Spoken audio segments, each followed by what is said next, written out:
Hey, thanks for checking out this video. This is the first ever Thursday Thoughts where I'm going to be breaking down the most recent wrestling news, hopefully taking some of your questions and giving some of my personal wrestling philosophy that I've been thinking about over the last week. If you want to see more of these videos, please like this video and subscribe to the channel.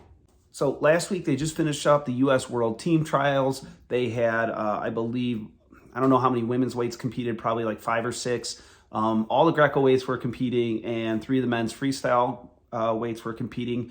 As the weeks go on, we get closer to Final X. I'm going to try to go through and kind of break down all those Final X matchups. Right now, I got a question on my TikTok channel at the Wrestling Dad 149 if you're interested in checking out my TikTok, which was basically, do I think Nahshon Garrett has any chance against Vito Arujau? I think it's a interesting matchup. They're both Cornell guys, so they know each other really well. And at first, when I first saw the question, I thought, no way, I think Vito is the guy for sure. And I went back, I knew they wrestled at the Open, and that obviously Vito had won because he won the Open. So I went back and watched the match today, and it was a 9-2 win for Vito, so pretty handily Vito won. But if you go back and watch the match, I think there's a lot of room for Nahshon to build a game plan and possibly sneak this out against Vito at Final X and be the rep this year. I still think Vito's the favorite. I would still pick Vito. I wouldn't be surprised if it went 3 matches. I also wouldn't be surprised if it only went 2 with Vito winning. But if you watch the match at the Open, Nahshon and Vito, in the first period, both guys are still really feeling each other out. Big time feel out process. I assume they know each other very, very well. Again, being both Cornell guys, I know Nahshon's a little bit older, but I have a feeling they wrestled quite a bit probably years ago. I don't think Nahshon trains there anymore. So the first period ends 1-0 Vito going into the break, and the second period changes quite a bit. Both guys seem to be picking up the pace in the second period, a lot more faking, a lot more guys kind of taking like half shots, nothing super committal until basically Vito gets to a double leg, and Nahshon tries to, rather than defend the double, he tries to roll Vito through, and he ends up giving up 4, and then Vito gets right to his lace, and it was a little bit of an awkward lace. Vito kind of attacks the left leg and then works his way up to the right and gets into like a wheelbarrow position with Nahshon, and then ends up lacing him through. So after that sequence, it went from 1-0 to 7-0, and the match was pretty much out of hand with only 2 minutes to go. And Nahshon was getting close to getting to some attacks. He did end up getting a takedown late in the match. And I think if you look at that takedown, that might give a hint to his path to victory at Final X. Which is he waits for Vito to kind of reset. Vito's circling away, and then he kind of resets in his stance, and he's not really moving. And when he's not moving, Nahshon times it perfectly and gets right to Vito's legs and finishes clean. And then at the end of the match, like with 15 seconds left, Vito scored another takedown to get it up to 9-2. But I think Nahshon's keys to victory, to getting it over on getting a couple wins over Vito, he can't do a long feel-out process. He has to put the first points on the board. He has to go out there and get a takedown in the first period and not try to wait Vito out. He's got to get to his low single, or he's got to get back to that single leg that he used to score. That's way easier said than done. I understand that. I think that spot where if you can get Vito flat-footed, probably not going to happen a lot, but that's definitely an opportunity for Nahshon. And figure out some hand fighting. Both guys like to work from the outside, so it's a little bit of an awkward matchup to watch because they'll kind of hand fight, both kind of snap away and then start moving and faking. I think Nahshon's got to take a little more risk and take committed shots early and try to get that early start that he usually does get against most other guys. Something else he could do is try to lull Vito to sleep a little bit, where he's maybe trying to get Vito to chase him or just kind of work some fakes and not control center, really let Vito control center and see if he can get Vito charging in. That's another option. I think that would work really well for Nahshon. And then the other thing, if he does get taken down, which it's a high likelihood that he will, is you got to have really strong lace defense. That's Vito's go-to turn. He's going to be looking lace right away. So I think if Nahshon can find a way to get to Vito's legs and score, which he's done before, And if Vito does get on top, not give up a lace, I think Nahshon he's at least going to close the gap and could give himself an opportunity to win at least one match and possibly get himself on the team. I still think Vito is the heavy favorite. He has just been on fire lately. So we'll see what happens with that. There's a lot of great matchups. This is an awesome Final X this year, especially on the men's freestyle side, at least. As we go through it, I mean, it's going to be a lot of great matchups.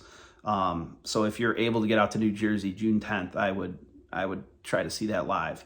The other thing that I wanted to talk about on this first ever Thursday Thoughts was something that I talk about a lot on my TikTok channel. That's primarily where I started using kind of social media. So I brought it up a couple times, and typically it's a very polarizing topic, but it is criteria. I cannot stand criteria. I get that there's some people that like it, that think it's good for the sport. And I get it, but at the same time, I just totally disagree. I just cannot get behind criteria. Seth Gross was on the Clash of Combat podcast, which is Caden Henschel's podcast. And he talked about last year, he's in Final X against Dayton Fix, and their first match goes to criteria, and he literally thought he had won the match because he scored the last point.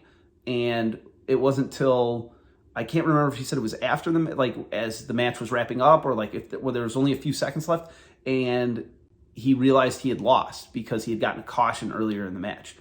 When your athletes that are competing don't know if they're winning or losing, that's a problem. I think that's a huge problem. And I've always kind of said my biggest issue with criteria is that there's no winner. And I still believe that, but I think a better way of saying it is that if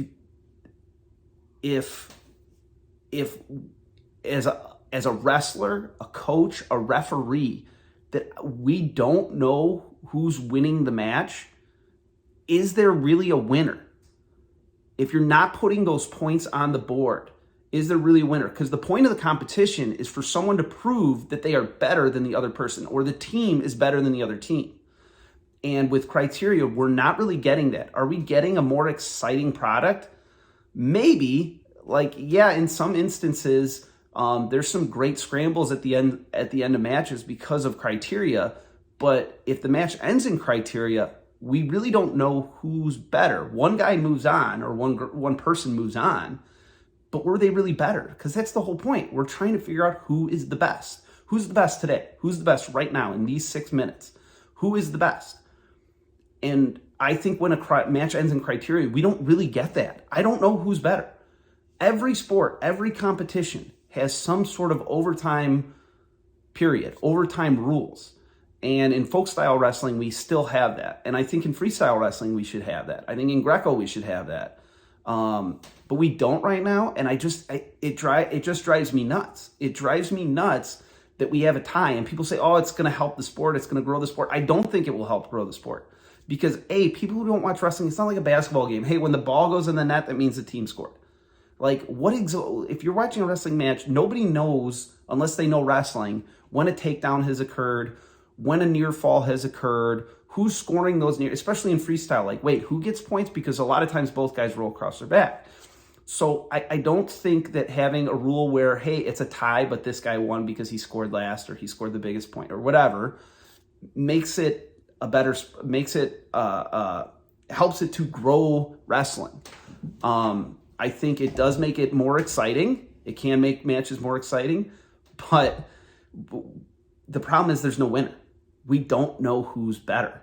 There needs to be some sort of overtime period. Even if it's a freaking 30-second shot clock, fine. But do something so one guy can find a way to put a point on the board. And people say, oh, criteria. There's criteria in folk style. People win on criteria in folk style. No, they don't. You go to overtime. You have an overtime period where you have to get someone has to get a takedown. If there's no takedown, you go to rideouts, right? I know the rules. If I don't get away in the time that I have, I'm going to lose. Or if I don't ride this guy, I'm going to lose. Criteria,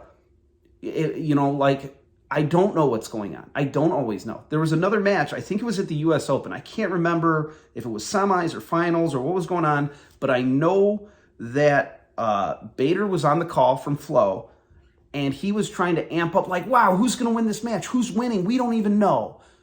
That's a problem. That's not a good thing. That's not something you should be selling. That I'm the announcer. I'm an expert in wrestling, and I don't know who won. I don't know who won what I just saw. It's a huge issue. I think it's a huge issue. I don't think it's helping grow wrestling. I think wrestling is great. I think we have a great team right now. The United States has a great team right now. I think the current freestyle rules overall are fantastic. I just think criteria is not, it's not something that is helping. It gets me a little fired up, but it's not the end of the world either. Like because I can kind of get it and stuff, and it's just been the rules for a while now. Since probably like 06 or 05 or something, they've had criteria. So I get it, and I'm used to it, and it doesn't like bug me that much. What bugs me is when people say it's helping. It's not helping. It just isn't. It makes it more exciting. There's lots of exciting things in the world that aren't competitions. We're trying to find a competition where who is better? Who's the better wrestler? If you scored 5 points and I scored 5 points, who's better? I don't know who's better because you scored last year better. That doesn't make any sense. It just doesn't. So I don't like criteria. Criteria bad, right? Overtime good. So that's kind of that's my rant on criteria. I don't know if it'll be my last one. It might come up again, but just hearing Seth Gross, seeing the US Open, where the nobody knew who won that match. It was Bader was on the call. The wrestlers didn't know who won. The coaches didn't know who won. The referees had to go to the table to figure out who won. It's just a bad rule. So that's going to do it for this first ever Thursday Thoughts. I appreciate you tuning in and checking this out. Again, please like this video and subscribe if you'd like to see more, and I hope to see you on the next one.